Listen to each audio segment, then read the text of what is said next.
Hi guys, welcome to my new video. Today we'll be trying to follow the steps of Gandalf in his effort to solve the problems in the northeast. It brings us to the time when Bilbo's great adventure was in the state of a plan, slowly gaining shape.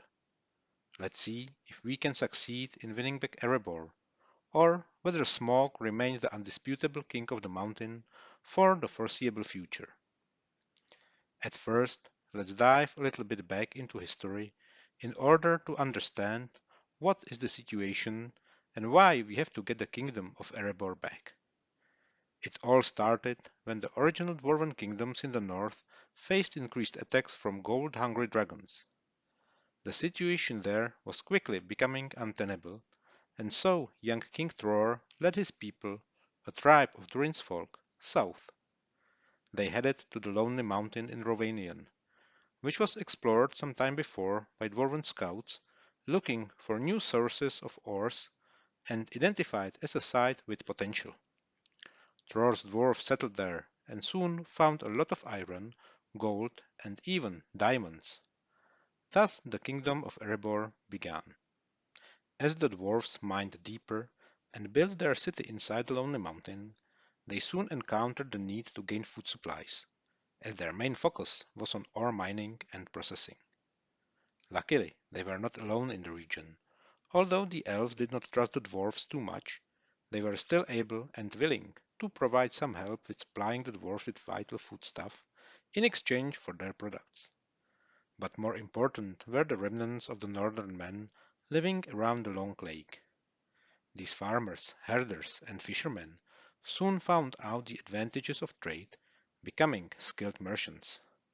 Some of them even moved closer to the lonely mountain, where a prosperous town of Dale was established. Soon the wealth flowed out of the dwarven halls into the new town and beyond. The wealth of the region became famous, and that lured its bane.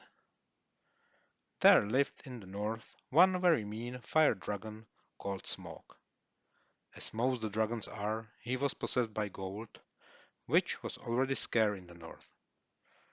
But rumor of Erebor's wealth reached him, awakening great desire deep inside his soul.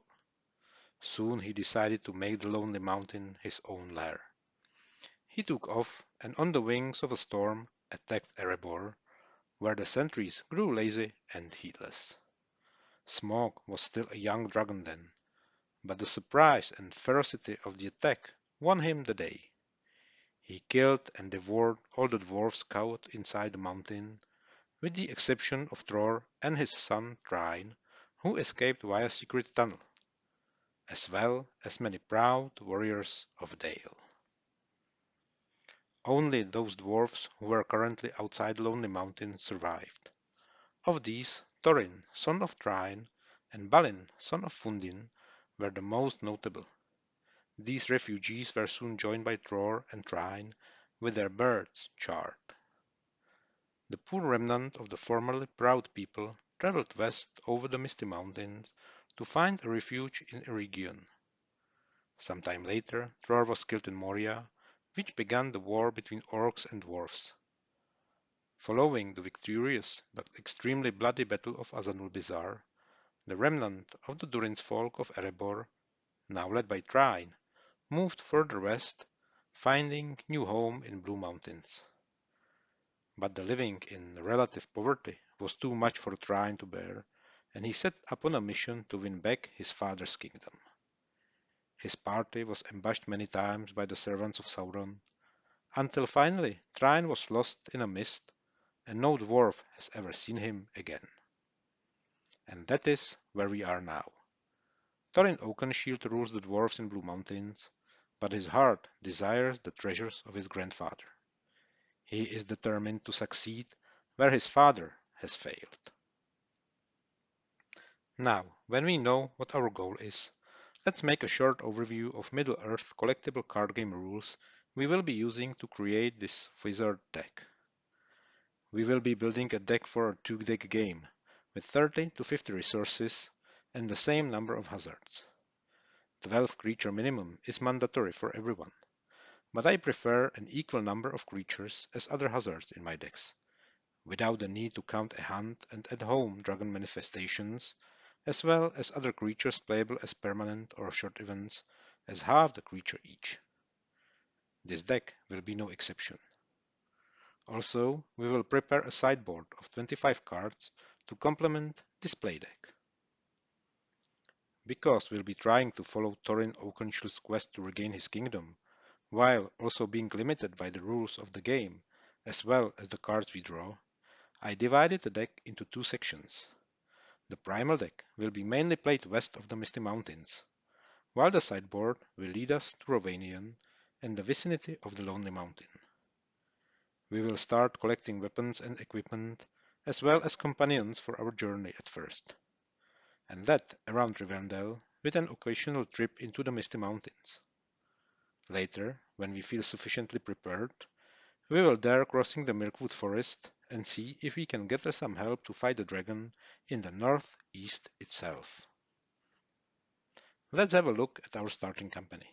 If you feel so and your opponent allows, you can start at Blue Mountain Dwarfhold, but it is against the rules, of course. We may quite easily begin our journey in Rivendell. The whole company for the mission is not assembled yet. The actual plan is not yet born, only the basic idea in the heads of Thorin and Gandalf exists. So what we start the game with? Thorin II is the main character of this deck. Therefore, he is our starting character. You should protect him, but he is also the best fighter in the company. Thus the risks for him are many, in battle as well as from corruption cards. Then there is the second dwarf who remembers the living in the kingdom of EREBOR before the dragon attack, and that is Balin. Balin is important too. He can be crowned the king under the mountain in case Thorin does not survive the journey, and he is also the only sage the dwarves have. Up until Bilbo joins the party, of course. Then there is Oin, also a dwarf you should not lose, cause he's the only ranger in the whole deck. Then we have Kili, Thorin's nephew and a scout himself. The last is Dwalin, Balin's brother. You can easily switch Dwalin for another dwarf with a mind of one, but it seems best to me to have the brothers together. Regarding the two minor items to start with, Cram and a shield of ironbound ash are my choice. Both fit the traveling dwarfs well enough. During the first organization phase, we will rearrange our dwarfs in a way in which we free as much general influence as possible. It means giving Thorin and Balin followers in accordance to their direct influence, which is increased against dwarfs in both cases. Therefore, Thorin takes Cram. It is him we will most definitely want to untap in most cases, and influences his nephew Kili together with Dwalin, using his direct influence in full. Then Balin takes the shield of ironbound ash, which increases his combat capabilities, but most vitally adds one body to his low body count of 7. In this way, he should be able to survive a little bit longer. Balin's direct influence will be used to influencing Oin, and we are finished.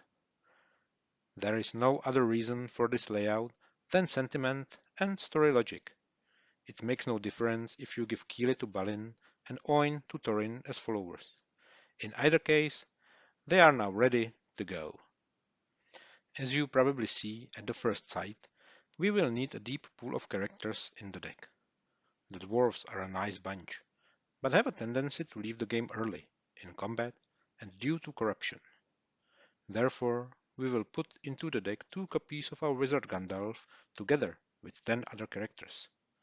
This time, I expect you to use all of them. I even tested the deck with some additional ones in the sideboard, but in the end, this composition worked the best most of the time.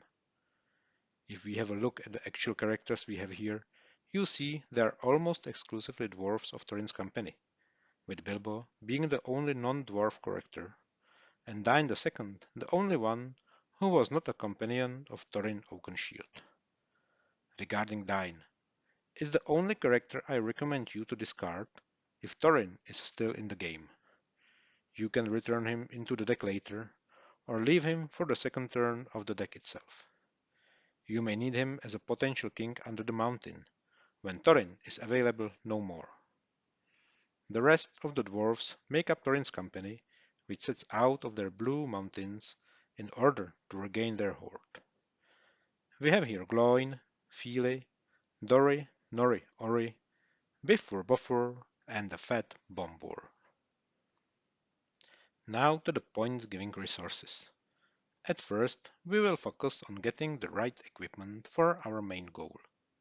You can see there is only one ally, and moreover, it's Bill the pony. You may argue that Bill shouldn't be here, as he only comes into the saga much later with Frodo and does not take part in Bilbo's adventure. You are right, of course, but here Bill represents the ponies the dwarves acquired for their journey west, especially the one small pony acquired for Bilbo. Then there is one faction, the Great Eagles, those who saved the company from being burned alive by orcs and wargs. One copy of rescue prisoners card to represent the occasions when the dwarves were captured by trolls, goblins, wargs, or later spiders and wood elves. Then we have items. Thror's map cannot be used as a starting minor item. Therefore, we will have to get it during our travels. In the story, it was Gandalf who provided it, while at Bag End. Then there are Orcrist, Glamdring, and Sting, the blades acquired from trolls. Beautiful gold ring representing the magic ring Bilbo has found in the goblin tunnels.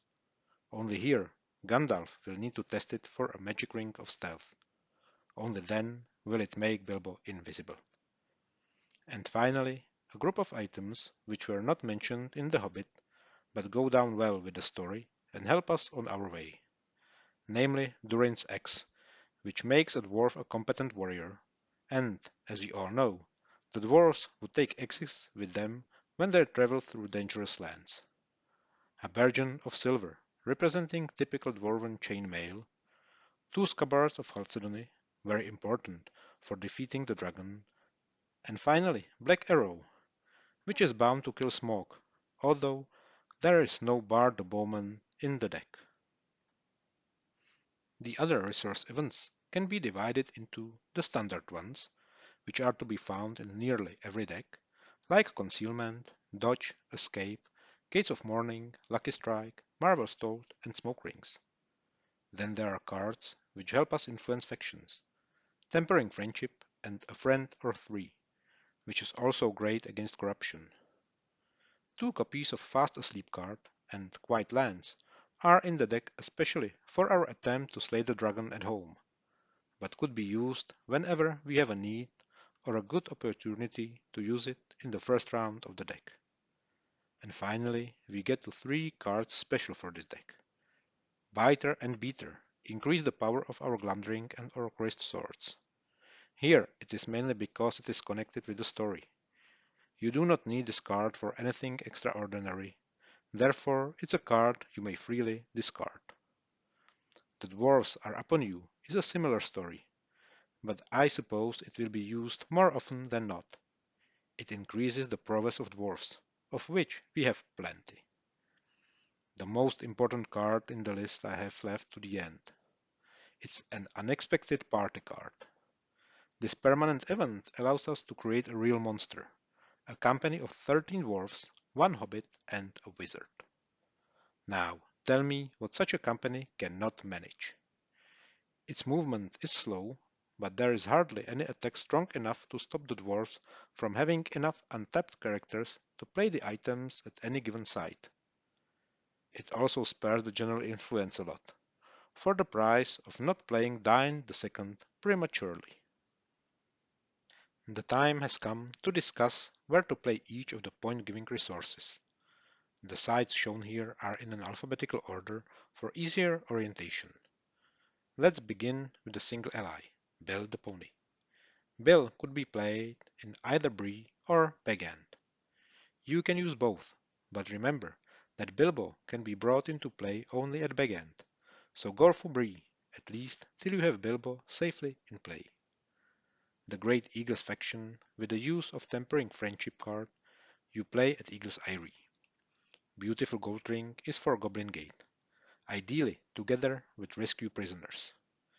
This permanent event can also be played at Mount Gundabad, but I would go for Goblin Gate as it is altogether a much safer site, although a lot depends on the composition of your hand and situation, of course. Durin's X and Glumdring are to be played at the Barrow Downs and Ruin Signal Tower. It does not matter which is played where. Whereupon Orcrist is only playable at Mount Gundabad. For the single major horde item, Habergeon of Silver, we have to go to Zaragdum and face the dragon Scorbat there. As there are also many minor items to be had, use every opportunity to play one together with the main item of the site. The exceptions are the 2 copies of Scabbard of Chalcedony, as these may be played only at the site containing the horde. One together with the Habergeon of Silver, the other, or both at once, at Framsburg. Take the effort to get these into play, as they may be the difference between repelling the dragon and actually killing him. And that is the alpha and omega of this deck. The sideboard comprises of the cards needed for our ultimate goal. Do not think too much about the sides listed here. It just means you won't need these earlier than during the second turn of the deck. They do not count to the number of cards in the sideboard, and you can have them in the side deck right from the beginning. As usually, as soon as our wizard is in play, and there is no need to keep him untapped, tap him during the organization phase, and bring 5 resources from the sideboard into the discard pile. We will need all the resource cards from the sideboard to finish the deck successfully. Too many points depend on a single mission, and maybe a single roll of dice. We have 2 more allies in the sideboard, Gwaihir the Eagle and Roak the Raven. I expect neither Bill nor Roak to survive, therefore the points for Gwaihir are of utmost importance. Both the additional factions here are for a lot of points, so take good care to influence them and do not take risks. There are also 3 more items, 2 greater ones, the Arkenstone and the Mithril Coat, and 1 special one, Necklace of Girion. Think twice before you get the Arkenstone into play. It may mean you will need to discard quite a few dwarfs, as it increases their mind. And it also changes the mechanics of an unexpected party and weakens the company. You may ask why it is here after all, when it has so many negative effects. But tell me truly, can you imagine a journey of reconquest of the Lonely Mountain where the Arkenstone is not foremost among the desired treasures? I firmly believe you will lose a lot of dwarfs till you get to playing it. Thus, you should have no problem getting it into play near the end of the game. Then there are some resource events which should help us defeat the dragon. No waiting to wonder, not at home, and the old trash twice. Sated Beast protects us against a hunt dragon manifestations. The King Under the Mountain is a permanent we go into so much effort to play, and it is our ultimate prize. Together with the legendary Horde and Bounty of the Horde, enables us to use the Lonely Mountain site to its maximum. Now we may have a look at where we are going to play the resources from the sideboard. You can see we have already abandoned EREBOR and are operating on the east side of the Misty Mountains. Let's take the allies first. Gwaihir is playable only at Eagle's Eyrie, while Rock will be played in Dale. Then we have Ironhill Dwarfs. For them, we will have to travel to Ironhill Dwarfhold in Iron Hills. I recommend using either Tempering Friendship or a Friend or 3 card to get them into play. 4 points are important enough for us not to take any risks. And finally, we get to the Lonely Mountain itself. At this time, you should be sufficiently prepared to defeat Smaug at home. Even if you do not succeed in killing the dragon at the first attempt, you can play the Mithril Coat and ideally Necklace of Girion, or possibly the Arkenstone there. Then discard Thror's map and untap the side and try to kill the dragon during the next turn. Because killing the dragon at home is a requirement for any further effort, try it so long till you succeed or have no real chance to do so. Afterwards, you may play the king under the mountain with the Arkenstone and the returned exiles faction. With these 15 points home is our mission completed. If you have lost Thorin II, Dain II, and also Balin, you do not need to defeat the dragon at home and simply play the Arkenstone. Or, if you succeed in killing the beast, but all three previously mentioned dwarfs are dead, try to bring the returned exiles into play at least. You'll see how the situation unfolds when you get to the point of reckoning with Smaug. And that is the end of the resource part of the deck. Let's have a look at the hazards now. The hazard deck prepared today is a little bit different. It is tailor-made to suit the story. Therefore, it is not overly efficient, but composed of the creatures Thorin's company actually met in the book. Due to the rules, these creatures will attack in different places and in different order than in the story. But that is just fine, as it means a surprise factor comes into play as well. Today there is no Nazgul, but Smaug the creature takes its place. Then we have Cave Drake and Winged Fire Drake, who could represent the dragon attacks and the danger he posed. Trolls from the mountains and wild trolls represent Tom, Bert and William. I preferred these two creatures to the unique trolls, because otherwise the trolls would not probably attack together. Giant and Thunder's companion substitute the storm giants met in the Misty Mountains. The Great Goblin, Orc Watch, Orc Warriors, and Hobgoblins represent not only the goblins of Goblin Gate in the High Pass, but also the constant danger of orcish raids. Direwolves, Wargs, and Wolves are the same story. And finally, how could Bilbo show his worth without the giant spiders of Mirkwood? The event part of the hazard deck simply follows the same logic as the creature one. There is of course Smaug at home, because we need to defeat the dragon to succeed and we cannot depend on our opponent to provide us with the opportunity. But if he does, well, you can kill the opponent's dragon at home manifestation and get the points, which you won't get for killing your own hazard. You can also play most of the resources designated for the Lonely Mountain at the home site of the defeated dragon, except for the Necklace of Girion. You'll have to play that at the Lonely Mountain itself in all circumstances. But back to the hazards. An unexpected outpost, aroused denizens, and minions, together with awakened denizens, are easy to play cards representing the constant danger of the journey. Call of Home, although meant for Bilbo, as his ever-returning desire for his own hobbit hole, can easily be played on any character you choose, and make a carefully hoarded set of items fall to discard pile in a single stroke.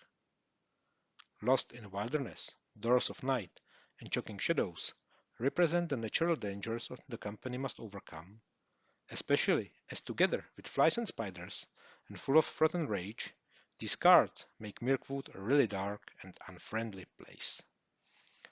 Worn and Famished makes visible the sufferings of the long journey, while greed is probably the greatest weakness of dwarfs and must be accounted for.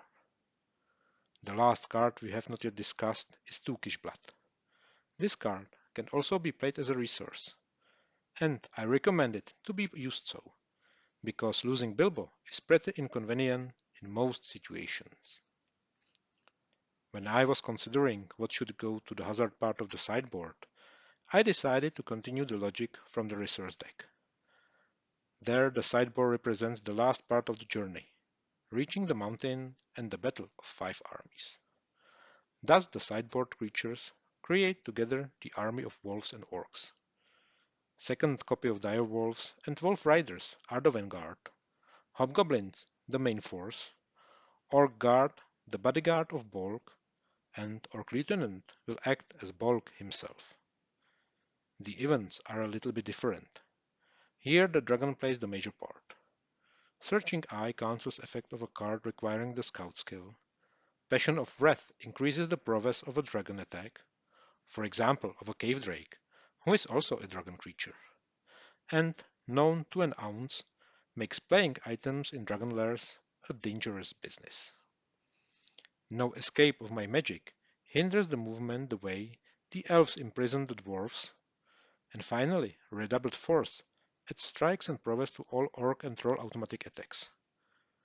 I probably do not need to mention it, but when you have no practical hazards in hand, or none at all, simply halve your opponent's hazard limit for a turn and bring 5 of these hazards into the discard pile.